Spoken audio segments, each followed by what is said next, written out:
Hi there, artists. It's Catherine Penfold again, and I'm just going to share a few tips and tricks for taking photos of your artwork, no matter what kind of medium you are in.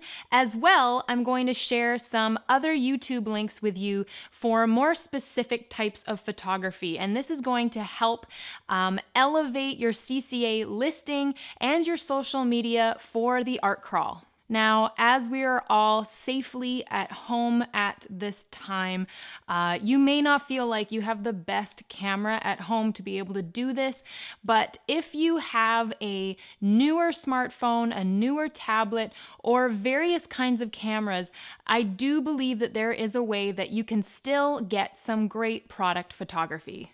So some of the devices that you might have at home are like a smartphone, as I said, an iPad.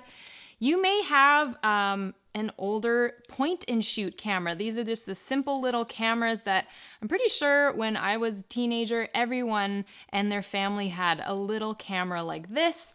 You could have something maybe a little bit more hefty of a point and shoot that could also do video. We're gonna get onto that in a different how-to video about video. Or you might be someone who actually has a big DSLR camera at home. No matter what option that you have at home around you to take photos of your artwork, the most important thing that needs to be thought about is the size of the photo that you're taking. This results in either a great and clear photo on a social media platform or on a website, or it results in a blurry photo. The really great thing is that it's very easy to find the settings in a smartphone or any of these other point and shoot cameras and be able to see how large of a photo you're taking. On the CCA website, when you join as a member and you create your member listing, you have the option of adding 10 photographs to your listing, and each photograph can only be 2 megabyte. Now, that might scare you when you read that because you don't know, how do you know how big the photo is that you're taking with whatever device you're taking it with?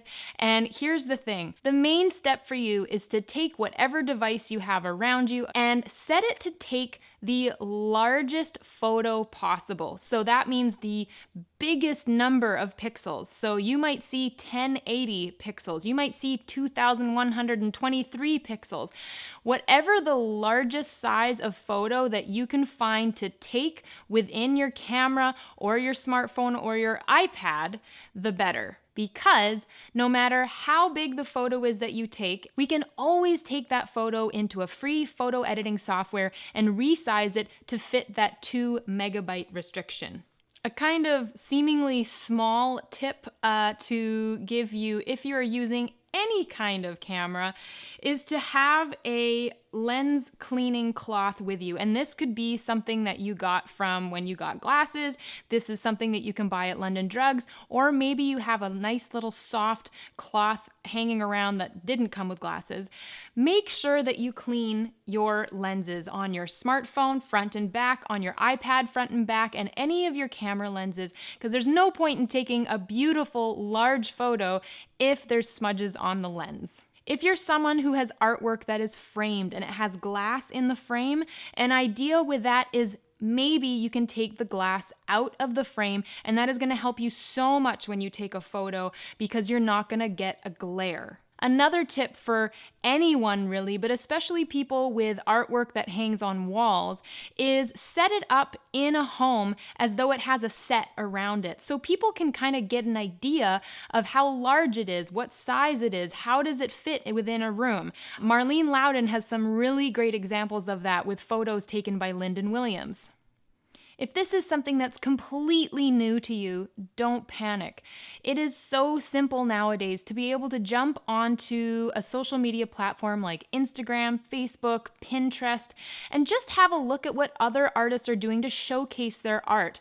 Don't copy them and don't plagiarize any of their work in any way, but find out what resonates with you to see if you can build your brand in somewhat the same direction. Or if you really like the way that they've taken a photo with certain shadows, give it a try at home.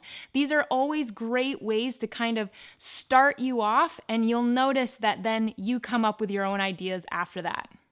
As I said, there are tons of free editing programs or apps on the web or as applications that you can get on your smartphone or your tablets. So give those a shot. Have a search for whatever one is best for your operating system so that when it comes time for you to downsize your photo to 2 megabyte for the CCA listing, you have an easy place to go to for that. My last little tip is pretty simple, but it's to go on YouTube and to search for artists like yourself also trying to do this at home, whether it's to save money or because of the pandemic, they just can't have someone come in and photograph their art for them. There are so many great tips and tricks, videos, how-to tutorials on YouTube for everyone to be able to share in and experience in and just help get the ideas flowing again. So go ahead and search on that platform. And as well, I've found a couple videos that might help you out, so check them out below as well. As crazy as the times are right now, us artists having to take our own photos, our own videos, which by the way, there is a video tutorial that I've created for you that you can check out after this using these same tools that you have in your home to make a video of yourself and your artwork. The key within all of this is to try to have fun. Bring your personality into this new mode of artistry so that we can then help you bring your artwork to an entirely new audience internationally with the Sunshine Coast Art Crawl 2020 virtually together.